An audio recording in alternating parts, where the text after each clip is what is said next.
দোয়ার ক্ষেত্রে একটা নির্দেশনা আছে, ভালো করে এই বার্তাটা অন্তরের মধ্যে গেঁথে নেন। আমরা আল্লাহর কাছে দোয়া করি, কিন্তু দোয়ার মধ্যে দুইটা জিনিস মনে রাখতে হবে। তিনটা আমলে দোয়া কবুল হয়, কিন্তু দুইটা অ্যাপ্রোচ আছে দোয়ার মধ্যে, যেই ক্ষেত্রে আমাদের অনেকের কনসার্ন নাই। দোয়ার মধ্যে আল্লাহকে কোনো বিষয় আদেশ করা যাবে না। ক্ষেত্রে আমরা এমনভাবে দোয়া করি যে আমার মনে হয় আল্লাহকে আমি নির্দেশ দিচ্ছি। আর 2 নম্বর, আমি যেটাই কামনা করি হৃদয়ের মধ্যে বিশ্বাস রাখতে হবে আমার কামনাতেও আমার ভুল হতে পারে, কিন্তু আমার দেওয়া না দেওয়াতে আল্লাহ রাব্বুল আলামিনের কোনো ভুল নাই। একটু কঠিন কথা হয়েছে, আল্লাহ তুমি আমার দুনিয়ায় ভালো করো, পরকালে ভালো করো, বলি কি না? কিন্তু এইটা নির্দেশের, এইটা আদেশের কমান্ডে না, এটা বিনয়ের কমান্ডে, এটা আল্লাহ রাব্বুল আলামিনের কাছে না আবেদনের কমান্ড হতে হবে। আমরা অনেক সময় আদেশের রূপে চলে যাই। এটা সিনসিয়ারলি আপনাকে বোঝাতে হবে। আল্লাহকে আপনি বলছেন আল্লাহ দুনিয়া আমাকে ভালো করো, আল্লাহ তুমি আমার জন্য পরকালে ভালো করো। এটা আল্লাহ রাব্বুল আলামিনের কাছে করো হিসাবে আদেশ বুঝলেও আপনার নিবেদন দেখে বোঝা যাবে যে এটা আল্লাহর কাছে আপনার আবেদন, এটা যেন কখনো আল্লাহর কাছে আপনার নির্দেশ না হয়।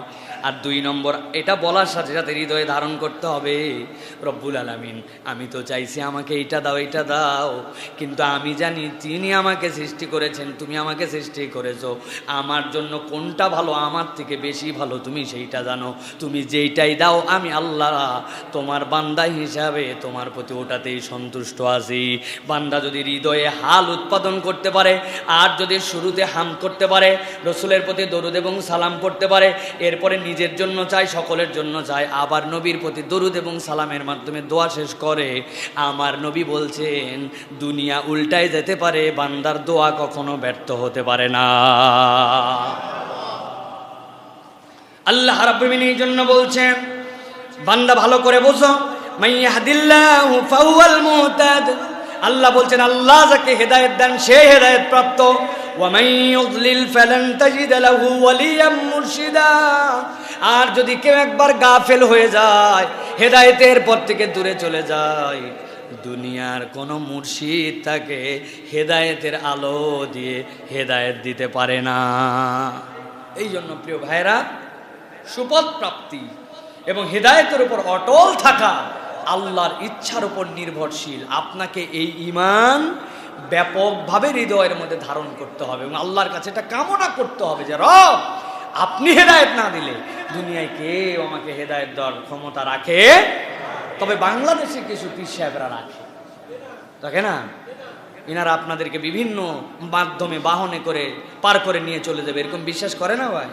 কি বলেন আপনি? বহুত আছে আমাদের দেশে প্রিয় ভাইরা, নিজের নামাজ কালাম নিজের হিসাব কিতাব কিচ্ছু চিন্তা করে না, শুধু মুর্শিদ কেবলার সাথে তাল্লুক ঠিক রাখছে, উনি বার করায় নিয়ে চলে যাও।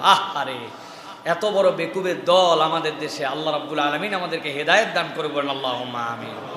দুনিয়ার সবচেয়ে বড় বেকুব সে ঈমান বোঝে না। যে অনেক বেকুবি আছে মানুষের, যেগুলো বেকুবি নরমাল মানের বেকুবি, কিন্তু আপনার ঈমান যদি না থাকে এর থেকে বড় বেকুব আর আল্লাহর জমিনে আর একটাও নেই, একটাও নেই। আপনি বলবেন, মাঝে মাঝে তো আমি গল্প করে বলি যে অমুকের কথায় তমুকের কথায় আমরা মূর্খ সুরক্ষ মানুষ ছিলাম, অতএব আমাদের আর কি করণীয় ছিল, আমরা কিছু না বুঝে এগুলা করে ফেলছি। ভাই, একটা পাপ, যেই পাপ আপনি বুঝে না বুঝে যেমনে করেন আল্লাহর কাছে ক্ষমা পাওয়ার কোনো আপনার কোনো রকম ফাঁক ফকর নেই, সেটা হচ্ছে ইন্না শিরকা লাযুলমুন আযীম। আপনি যদি শিরিক করেন তাহলে এটার থেকে আপনাকে আল্লাহর কাছে পানিশড হতেই হবে, এখান থেকে বাঁচার কোনো উপায় নেই। কে আপনারা বুদ্ধি দিছিল না দিছিল এইগুলো কোনো বুদ্ধিবাদীর কথা চলবে না। বিষ খেয়ে নিলে যেরকম অ্যাকশন শুরু হয়ে যাবে, আপনি নিয়ত ভালো করে খেয়েছেন নাকি না বুঝে খেয়েছেন, নাকি মাসুম বাচ্চা দিছে নাকি উমুকে দিছে, এটা বুঝবে না। ঠিক শিরক হচ্ছে আপনার এরকম বিষ, আপনি এটা খেলে আপনাকে শাস্তি ভোগ করতে হবে। অতএব ঈমান মজবুত করতে হবে, হেদায়েতের উপর অটল এবং অবিচল থাকার জন্য আমাদেরকে প্রাণান্তকর চেষ্টা করতে হবে। আল্লাহ আমাদেরকে তৌফিক দান করেন, বলেন আল্লাহুম্মা আমিন। 2 নম্বরে আল্লাহ রাব্বুল আলামিন বলছেন, তুমি তো আল্লাহর কাছে সমর্পণ করে দিয়েছো, তোমার হৃদয় যে রব্বুল আলামিন আমাকেই হেদায়েত দিতে পারেন, অটল এবং অবিচল রাখতে পারেন। এবার আল্লাহ আশার কথা শোনাচ্ছেন, ও দুনিয়ার মানুষ শোনো, যে নিজের ঈমানকে হেফাজত করতে চায়, আল্লাহ রাব্বুল আমিন বলছেন আর ভয় পাওয়ার কারণ নাই, যেহেতু তুমি মাওলা হিসেবে আল্লাহকে মেনে নিয়েছো। আল্লাহ বলছেন যে নিজের ঈমান হেফাজত করতে চায়, আল্লাহ স্বয়ং তার অভিভাবক হয়ে যায়। আল্লাহ রাব্বুল আমিন কোরআনুল কারীমের মধ্যে বলছেন, ও দুনিয়ার মানুষ ভালো করে শোনো, যেই মানুষগুলার কথা তোমরা কোরআনের মধ্যে পড়ছো, যেই মানুষগুলা গুহার মধ্যে থাকতে শুরু করলো, ওই মানুষগুলার হাল কেমন ছিল দেখো তো।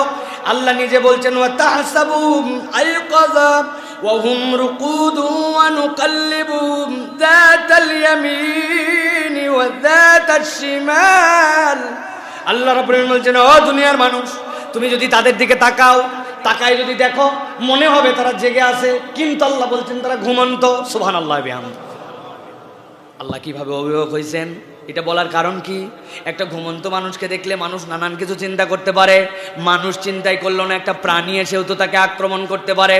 কিন্তু আল্লাহ বলছেন, কি আশ্চর্য, দেখলেই তাদেরকে তুমি তাকায় দেখতেছো, মনে হচ্ছে যে তারা বোধহয় জেগে আছে, আসলে তারা ঘুমায় আছে, কিন্তু আল্লাহ জাগানোর মতো করায় রাখছেন। তাদের লুকটা ওই রকম। রব্বুল আলামিন বলছেন, ওয়া কালবুহুম বাসিতুন যিরাই বিল ওয়াসিদ। আর এমন একটা কুকুর দুইটা পায়ের কম সামনে দিয়া ওই সাতজনের সামনে এমনভাবে বসে আছে, পিছনের লোক তো জেগে আছে, আবার সামনের কুকুরটাও যেন জেগে জেগে পাহারা দিচ্ছে, অথচ সবগুলা ঘুমায়। মুফাসসিরিনে কেরাম ব্যাখ্যা করেছেন, কুকুরকে আল্লাহ রাব্বুল আমিন কেন তাদের সাথে যুক্ত করায় দিলেন? কুকুরের তো হেদায়েতের দরকার নাই। কুকুর আল্লাহ রাব্বুল আমিনের যত সৃষ্টি মানুষ আর জিন ছাড়া সবগুলা হেদায়েতের উপরে, সবগুলো আল্লাহর কথা শোনে, সবগুলা মুসলমান। বুঝছেন কথা আমার? পৃথিবীতে গরু, ছাগল, উট, ভেড়া, শুয়োর, কুকুর, বিড়াল, গাছপালা যা দেখতে পান মানুষ আর জিন ছাড়া সবগুলা মুসলমান। এরা আল্লাহর নির্দেশের বাইরে কিচ্ছু করে না, এরা আল্লাহ রাব্বুল আমিনের অনুগত। এরা ইউসাব্বিহু লিল্লাহি মা ফিস সামাওয়াতি ওয়াল আরদ। আসমান জমিনে যা কিছু আছে সবগুলো আল্লাহ তাদের তাসবিহ শিখাই দিয়েছেন, তারা তাসবিহ পালন করতে থাকে। কিন্তু আল্লাহ রাব্বুল আমিন বলছেন, ওই কুকুরটাকে তাদের সাথে যুক্ত করে দেওয়ার কারণ, দুনিয়ার মানুষ অনুভব করো, বান্দা যখন হেদায়েতের উপর চলার চেষ্টা করবে, আল্লাহ যখন অভিভাবক হবেন, আল্লাহ তখন কুল কায়নাতের সব কিছু দিয়া ওই মানুষ আর জিনের জন্য ওই হেদায়েতের উপরে অবিচল থাকার ব্যবস্থা আর জিম্মাদারি করে দিবেন। আল্লাহ রাব্বুল আমিন বলছেন, ওয়া কালবুহুম বাসিতুন যিরাইহি বিল ওয়াসিদ লাউ ইত্তালা'তা আলাইহিম লাওয়াল্লাইতা মিনহুম ফিরারান ওয়া লামুলিতা মিনহুম রু'বা। আল্লাহ রাব্বুল আমিন বলছেন, ও দুনিয়ার মানুষ, হঠাৎ করে একটা মানুষের মনে হতে পারে এই মানুষগুলা কি ঘুমন্ত নাকি এই মানুষগুলা জীবন্ত, আরে এতক্ষণ ধরে এরকম করে কেমনে তাকায় থাকে? আল্লাহ বলছেন, তুমি যদি উঁকি দিয়ে তাকাতে চাও, দেখি তো একটু এরা কি করতেছে। আল্লাহ বলছেন তাদের দৃশ্যটা আল্লাহ এমন ভাবে বানায় রাখছিলেন ওরা জানে না। আল্লাহ বলছেন, লাওয়াল্লাইতা মিনহুম ফিরারান ওয়া মুলিতা মিনহুম রুবা। ওদের চেহারার দিকে তাকালে তুমি আতঙ্কগ্রস্ত হয়ে যাবে, ভয়ে আতঙ্কে তুমি সেখান থেকে চলে যাবে। আল্লাহর বান্দা ঘুমায় আছে, কিন্তু আল্লাহ এমন কৌশলে তাদেরকে তাকানোর ব্যবস্থা করাইছেন। সুবহানাল্লাহ। আল্লাহ বলছেন ফিরারা, কাছে যাওয়া তো দূরের কথা, আরো পালায় যাবে, এমন অ্যাকশন দিয়ে রব্বুল আমিন ঘুমায় রাখছেন। বুঝেন তো তাইলে আল্লাহ রাব্বুল আলামিন এটার দ্বারা বুঝাতে চান, বান্দা তুমি যদি একবার হেদায়েতের উপরে চলার জন্য নিজেকে স্থির করে নাও, কেমনে তুমি হেদায়েতের উপরে থাকবে এইটার ব্যবস্থাপনা করার দায়িত্ব আল্লাহর। ঘুমন্ত মানুষকে দেখেও জীবন্ত লাগবে, ঘুমন্ত মানুষকে দেখেও তোমার ভীত লাগবে। চেহারা এমন হবে যে তার হাতে অস্ত্রপাতি কিছু না থাকলেও তার ওই আল্লাহর প্রতি অটল অবিচল ঈমানের কারণে মানুষ তাকে দেখে আতঙ্কে ভীত সন্ত্রস্ত হয়ে পালায়া যাবে। সুবহানাল্লাহ। এটা করার ক্ষমতা রাখে কে? নবীজি সাল্লাল্লাহু আলাইহি সাল্লামের কাছে একজন ইয়ামেনি লোক আসছে। শুনলাম মক্কার যতগুলা যুবক আছে, এই যুবকদের মধ্যে তুমি নাকি এখন পর্যন্ত যারা বাহির থেকে আসে তাদের ফেভারে একটু কাজ করো, কিন্তু এই মক্কার লম্পটগুলা সব ক্ষতি করে। আপনার কি ক্ষতি করেছে? নবীজির কাছে এসে বলছে, শোনো, সকালবেলা ইয়ামেন থেকে আমি কাপড় নিয়ে আসছিলাম, আসার পরে এই যে খানায় কাবার পাশে দোকান দিয়েছিলাম, একজন এসে বলল, তোমার এই কাপড়গুলা কিরকম দাম? এত এত সুন্দর কাপড় তো। বলে, এই কাপড়গুলো সব আমার কাছে দিয়ে দাও, এত লোকের কাছে বেচার দরকার না। আমি কে জানো? আমি আবুল হাকাম, মক্কার সবচেয়ে বড় যে পরিষদের সভাপতি।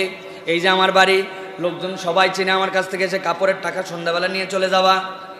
ওই লোকের কাপড় সব নিয়ে আবু জেহেল ঘরের মধ্যে লাগছে। সন্ধ্যা হয়ে গেছে, যাওয়ার পর লোক ডাক দিছে, আমার কাপড়ের টাকাটা দেন, আমি ইয়েমেনের দিকে রওনা দিয়ে দিব। আসমান থেকে পড়ছে, জানো তুমি কে? চিনলাম না তো তোমাকে। কাপড় মানে? আমি তো কোনো কাপড়ের সাথে আজকে সম্পর্কিতই ছিলাম না। আশপাশের লোকজনও বলতেছে, হ্যাঁ যত সম্মানিত লোক, আন্দাজি ফাজলামি করো না, তোমার কাপড় টাপড় নাই। ওই লোক খানার কাবার পাশে দাঁড়ায়া আল্লাহর কাছে বিচার দিছে, কেউ কি নাই? এত বড় অন্যায় করে আমার পুঁজি চালান সহ একজন চুরি করে নিল, অথচ মক্কায় কেউ প্রতিবাদ করে না। আল্লাহ নবী সাল্লাল্লাহু আলাইহি ওয়াসাল্লাম সব শুনে বলছেন, চলো আমার সাথে চলো, কাপড়ের টাকা উদ্ধার করে দেওয়া হবে। লোকজন দূর থেকে মজা দেখতেছে। আবু জেহেল ঘাড় তেরা, যার সাথে মুহাম্মদ সাল্লাল্লাহু আলাইহি ওয়াসাল্লামের রেষারেষি শুরু হয়েছে, মজাটা এখন দেখা যাবে। মুহাম্মদ সাল্লাল্লাহু আলাইহি ওয়াসাল্লাম কেমনি পছন্দ করে না, আবার একজনের কাপড় নিছে, সে আবার উল্টা তার পক্ষে সালিশ করছে, সে আবার বিদেশি মানুষ। কেউ নাই, এই দুইজন আল্লাহ, আর তার পক্ষের লোকের অভাব নাই। নবী দরজায় ডাক দিয়েছেন, কে? আমি মুহাম্মদ, দরজা খোলো। লোক দাঁড়ায় আছে, আবু জেহেল দাঁড়ায় আছে, দুনিয়ার লোক বাইর থেকে দেখতেছে খেলা কেমন হয়। আল্লাহ নবী জিজ্ঞাসা করলেন, এই লোকের কাপড় কি আপনি নিয়েছেন? আবু জেহেল মাথা নিচু করে বলে, হ্যাঁ হ্যাঁ নিয়েছি। টাকাগুলা দিয়েছেন? না না, টাকা দেয় নাই। তাড়াতাড়ি টাকা দেন। লোকজন অবাক, নবীর সাথে কেউ নাই। আবু জেহেলের এত গরম, টাকাই দেওয়া লাগে না, যা ইচ্ছা তাই করতে পারে। ভিতর থেকে টাকা দিয়েছে, বলছে তাড়াতাড়ি তুমি চলে যাও। টাকা পয়সা দিয়ে বুঝাই দিয়েছে। ওই লোকটা আল্লাহর কাছে নবীর জন্য দোয়া করে চলে গেছে। আল্লাহর নবীও চলে গেছেন। লোকজন যে আবু জেহেলকে ধরছে, রে এত গরম, এত পাওয়ার, এত দাপট, আগেই তো ভালো ছিল টাকা দিয়ে দেওয়া, তাহলে অপমানিত হতে না। তোমার কাছে আসে মোহাম্মদ বলল, স্বীকার করে নিলে, 1 সেকেন্ড দেরি হলো না, টাকা পয়সা দিয়ে দিলে। বলে, শোনো, ফাপড় মেরো না, যা আমি দেখছি, যা তোমরা দেখলে তোমাদের মাথা খারাপ হয়ে যেত। মুহাম্মদ যখন আসছেন, ওই লোককে যখন বলছে এর কাপড় নিছো, হ্যাঁ, টাকা দিছো না, পিছনে এমন একজন হা করে আমার পেছে দাঁড়াই ছিল, আমার ঠোঁট দিয়ে না উচ্চারণ করা মাত্র আমাকে খেয়ে ফেলতো মনে হচ্ছিল। আমি এমনি এমনি নয়, আতঙ্কে ভয়ে, মুহাম্মদ সাল্লাল্লাহু আলাইহি ওয়াসাল্লামের সাথে কে আসছিল আমি জানি না, এই জন্য টাকা দিতে বাধ্য হয়েছি। আমি যা দেখছি তোমরা তা দেখলে আরো আগে ঘাবড়ায় যেতে। ওই রব্বুল আলামিন আপনার আমার জন্য ব্যবস্থা করতে পারেন। আল্লাহ তাছাড়া এই শব্দটা এখানে ব্যবহার করতেন না। আল্লাহ বলছেন, লাউইত্তালাআতা আলাইহিম লাওয়াল্লাইতা মিনহুম, তুমি যদি তাদেরকে দেখতে, একবার যদি মনে করতে এই লোকগুলো আমার এলাকার থেকে পালায় চলে আসছে, আমি হেদায়েতের উপরে নয়, বরং আমার দলে যোগ দিতে বলছে, আমার কথা শোনে নাই, ধরতো এদেরকে সামলায় দিব। আল্লাহ বলছেন, ধরা তো দূরের কথা, ওদেরকে দেখলে ভয়ে পালাতো। মাত্র 7 জন, কিন্তু আল্লাহ রাব্বুল আমিন তাদের অভিভাবক হয়ে গেছেন। আল্লাহ রাব্বুল আমিন বলছেন, ওয়ালা মুলিতা মিনহুম রুবা, আর একবার যদি তাদেরকে দেখতো ভয়ে আতঙ্কগ্রস্ত হয়ে যেত, কোনোদিন উঁকি দিয়ে দ্বিতীয়বার তাদেরকে দেখতে যাওয়ার মতো সাহস হতো না। আল্লাহ বলছেন, এটা অন্য কোনো কারণে নয়, তারা নিজেদের ঈমান হেফাজত করতে যখন বদ্ধপরিকর, ওই ঈমান হেফাজতকারীওয়ালাদের অভিভাবক হয়ে যান আল্লাহ। ঈমান হেফাজত করতে চাইছে, অভিভাবক আল্লাহ। এখন আমি তো আমার ঈমান হেফাজত করতেই চাই না, আমি তো আল্লাহ রাব্বুল আলামিনকে বাইপাস করছি। আমার ব্যবসা সুদ ছাড়া কেমনে চলে? আপনি কিসের ঈমান হেফাজত করবেন? আপনি আগেই তো নিজেকে নিজের শয়তানের আপন ভাই বানাই ফেলছেন। কি আমাদের আছে না ভাই? মিথ্যা ছাড়া দোকানদারি আবার কেমনে চলে? চলে সব জায়গায় মিথ্যা, প্রতারণা, ধোঁকাবাজি। এই লোকই আবার আল্লাহর কাছে দোয়া করছে, ইহদিনাস সিরাতাল মুস্তাকিম, আল্লাহ তুমি আমাকে হেদায়েত দাও। হ্যাঁ, দুনিয়ার বোঝেন না? দুনিয়ায় আপনি সারা জীবন মনে করেন যে পাওয়ার পার্টির বিপক্ষের যে পার্টি, ওই পার্টির চামচামি করেন, আপনার অফিসের মধ্যে ওই পার্টির লোকের ছবি টাঙ্গায় রাখছেন, ওই দলের পক্ষে আপনি দলবাজি করেন, আর আপনি মনে করছেন আমি নমিনেশনটা পাই নিব পাওয়ার পার্টির থেকে, আপনারা দিবে। দুনিয়ায় যদি আপনারা না দেয়, তা আপনি এই জায়গায় কেমনে আশা করতে পারেন?